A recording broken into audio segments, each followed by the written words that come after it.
Çıkarması en güçlü çıkarması. Айтмасы. Бахияна деген роман болчу. Ооба. Desem emнеге дейм. Ана мен өзү менен сүйлөшүп өзүн айткам. Притом ошо Бельгияга. Ал мындай айткан да. Бул адабияттын темасы деле барыбир бир жерге барганда токтойт экен да. Ооба.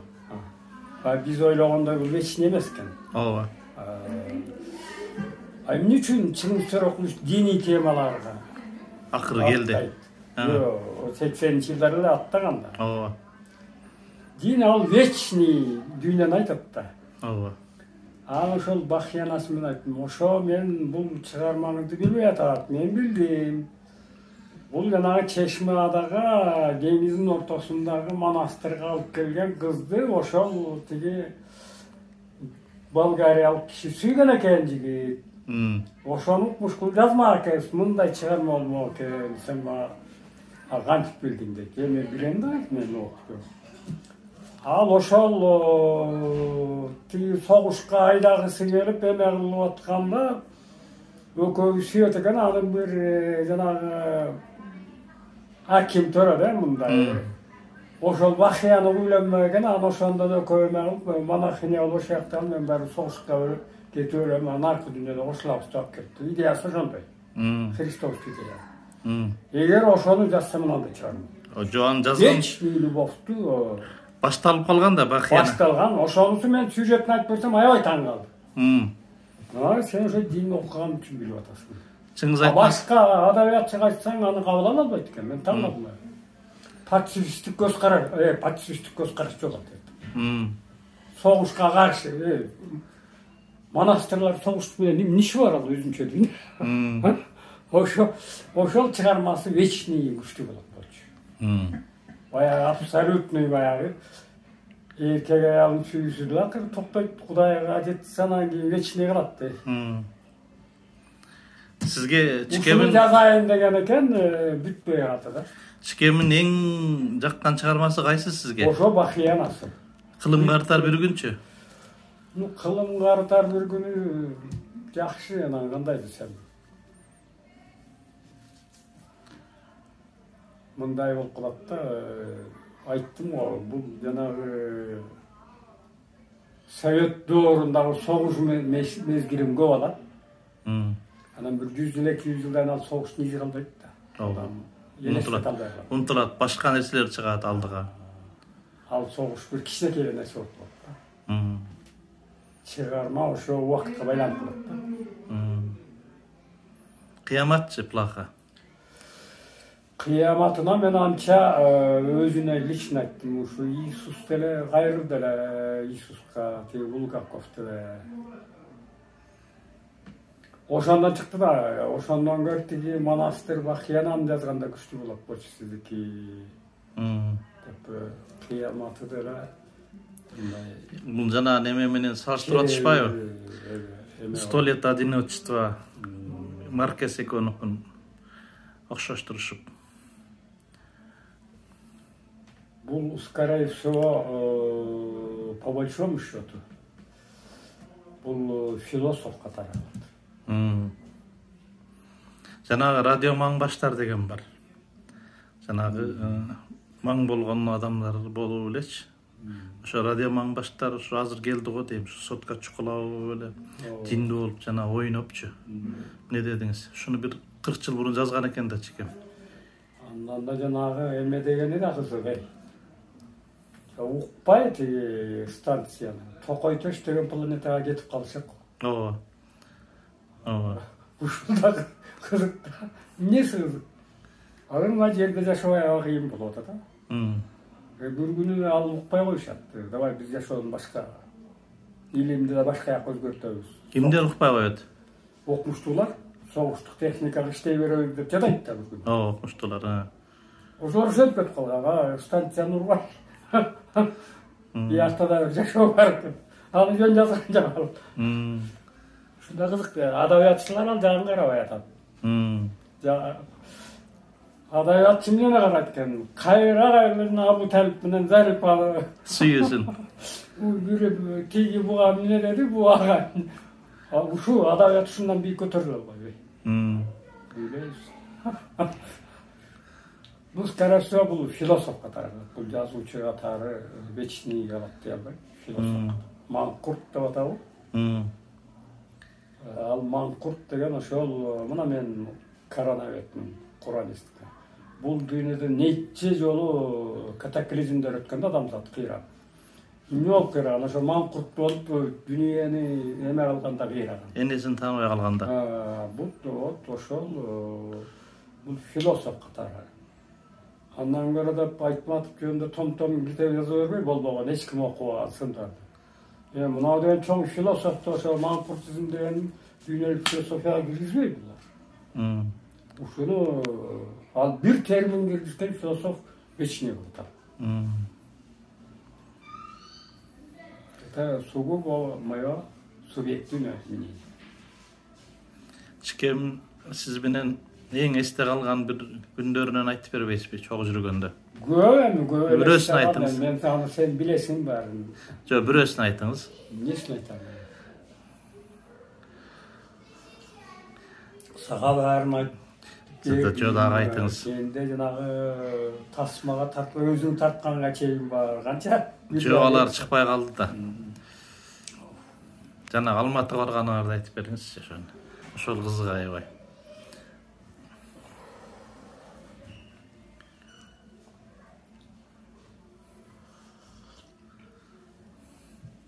Негизи бул коомчулукта мен билген жагым ушу Алматы жак, Стамбул жак, Бишкек жак. Көп адамдар ошо Чыңгыз Төрөкулов менен жакшы бир маектешип отургусу келет да. Мен билгенден ушундай. Ооба. Адамдар ушундай. Якобы ал кишиде убакыт көп, анан жакшы баягы аңгемелеш. Бирок ал ошого өзү даярбы, аны менен эсептешпейт. Ушундай. Түркияда да ошондой экен. Мен Анкарада жүрөм, ал киши Стамбулга келет, 2 айда, 3 айда бир келет. Чоң чогулуштар бар да. Анда келем, мына мени билишет. Кээде бирөө жарым кошулуп да келет. Ойлойт ушу, эми барып отуруп, анын убактысы жок да. Анан бирок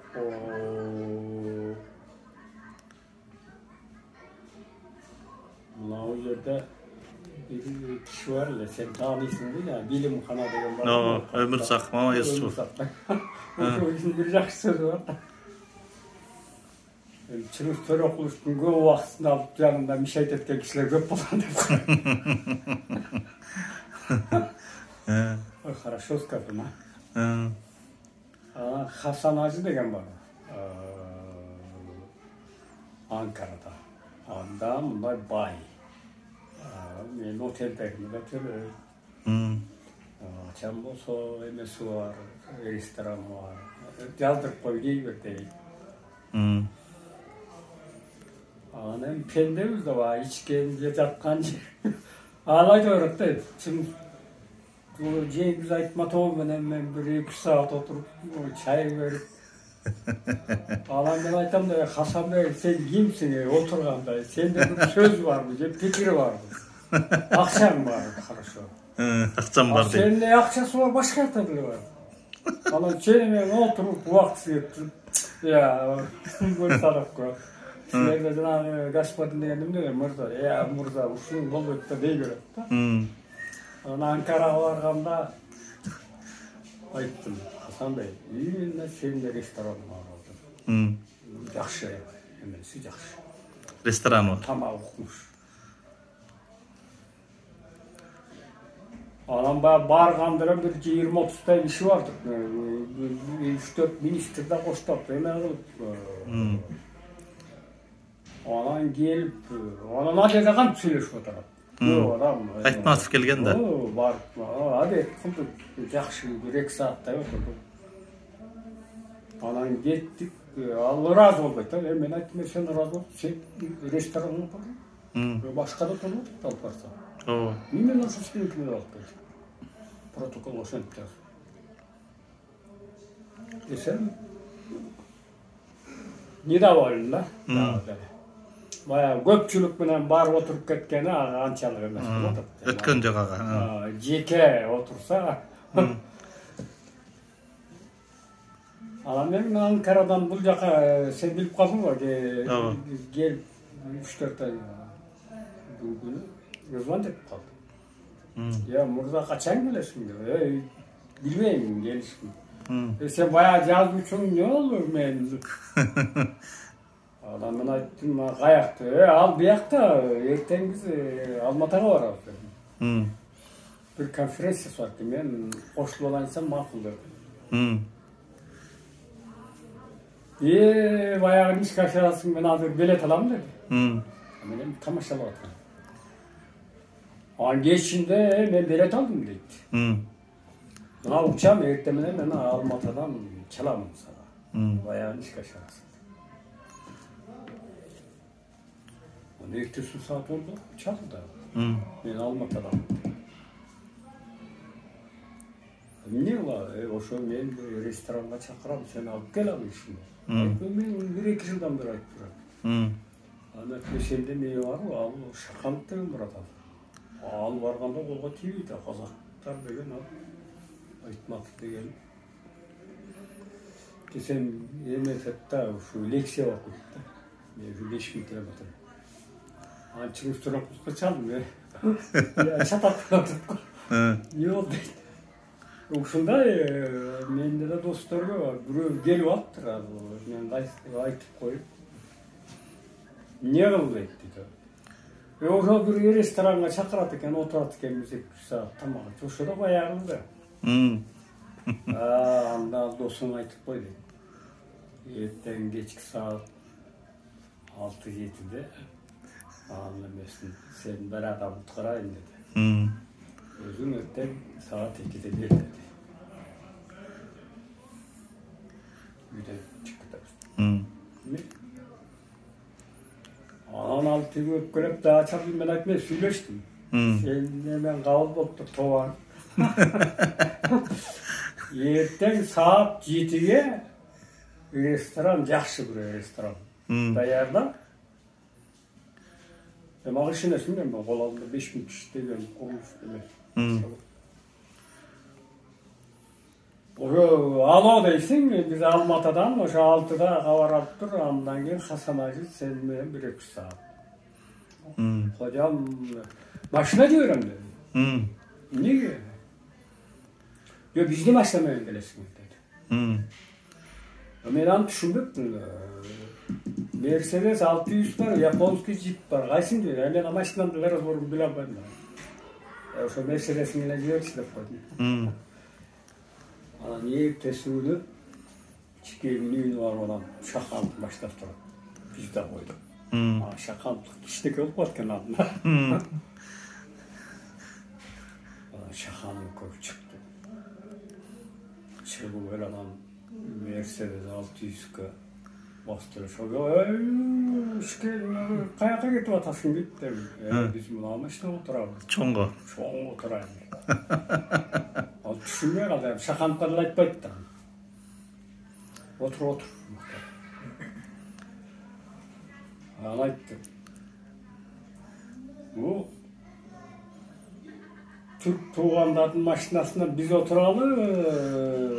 Biz taraf Türk Kazak'ta maşinası. Seninki de otursun. Ben Şakanlık'ta oturdum. Gitti. Almatı'ya gittiler.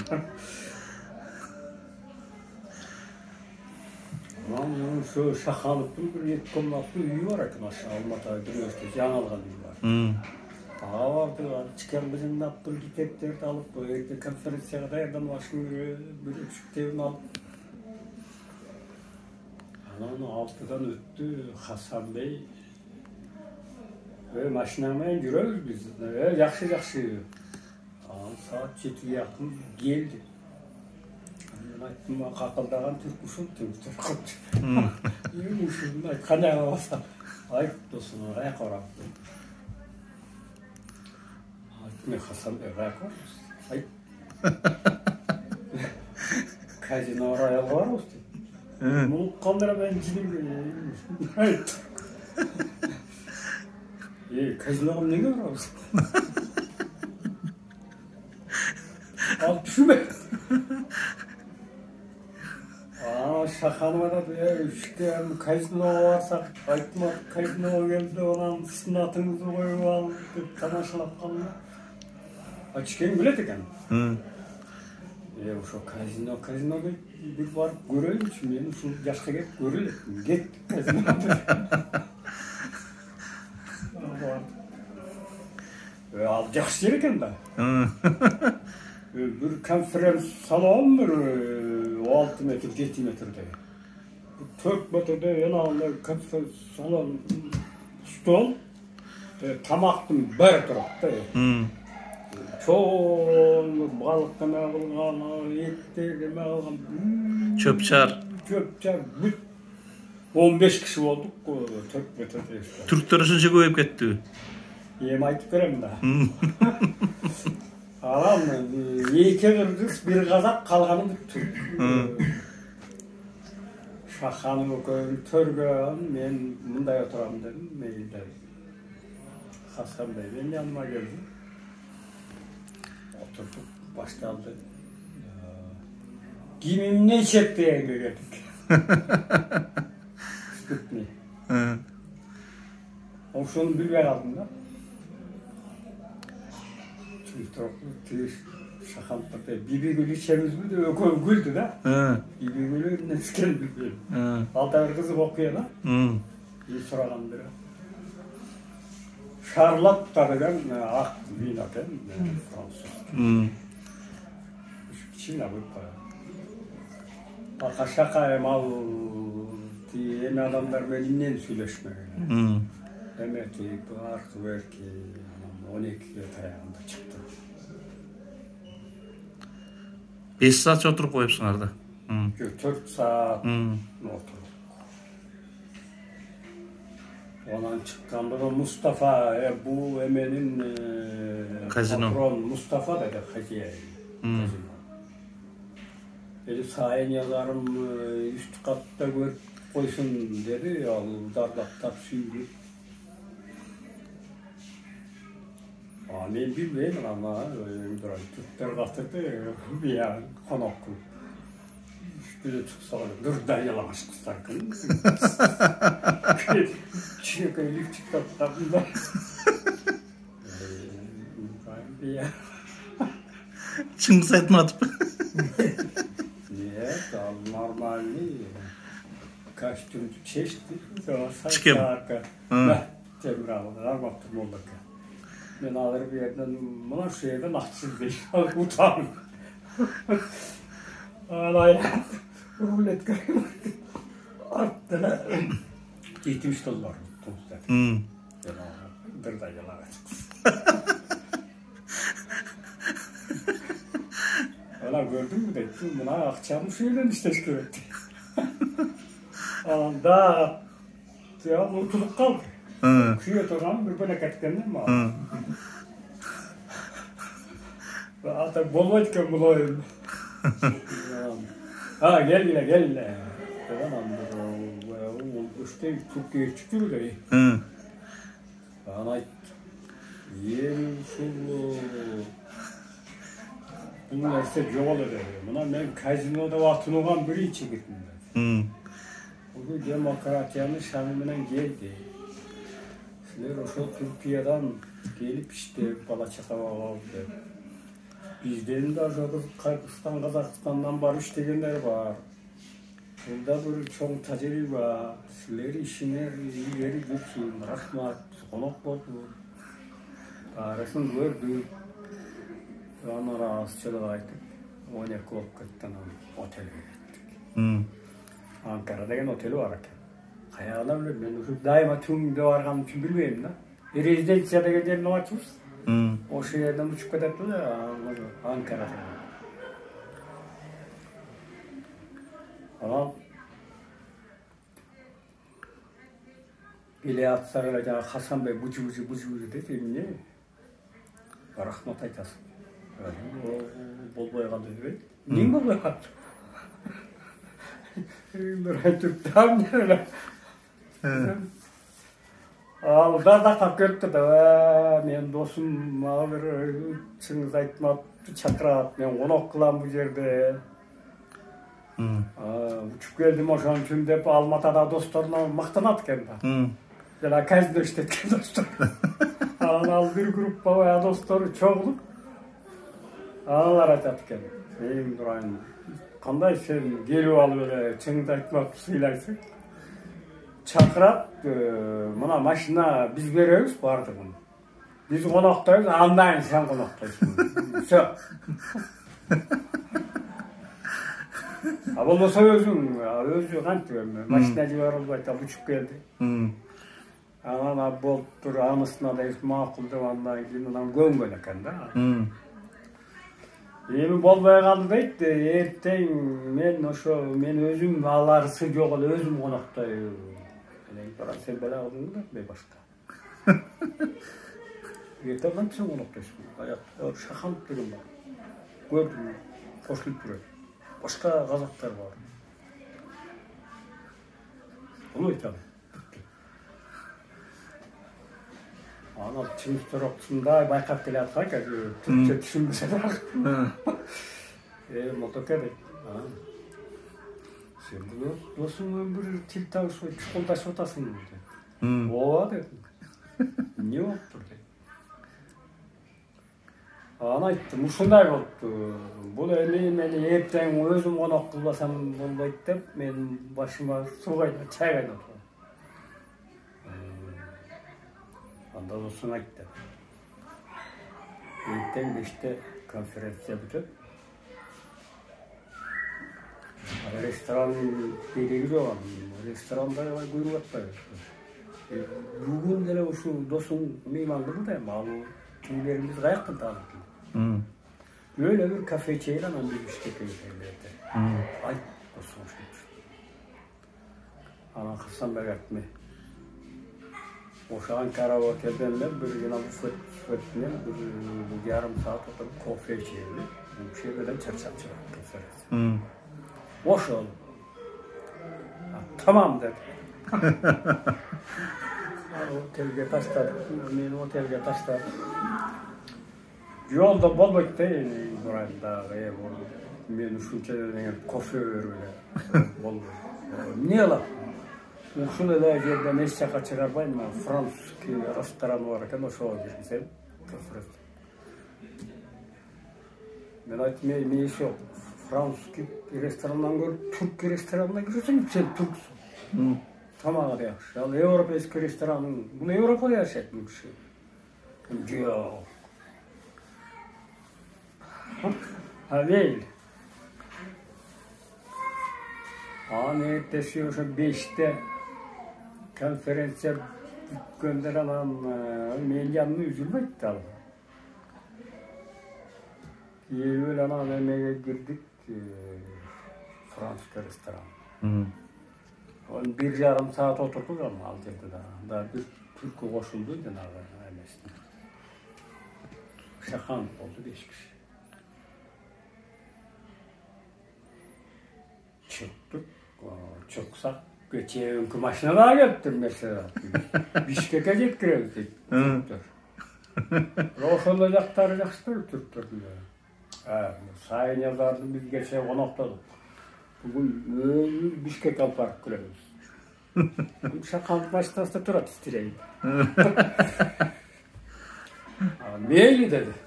Çınıftar olmuş. Meyli gittik dedi. Ben düşünmüyor aldı. Niye olatayım iki maçına? Şakan kulemiz getirdi. Gittik yakşıken dedi. Oturduk. Öğrettikler Türk'te dolu oturduk. Almatı'dan çıktığında şu yerden bir kofe çeyri dedi. Evet oldu. Çıkıp. Şimdi üstüne kofe aldık ama. Kofe içi oturganda şunda dedi. Türk tuğanlarına ait. Şimdi. Şu aytta.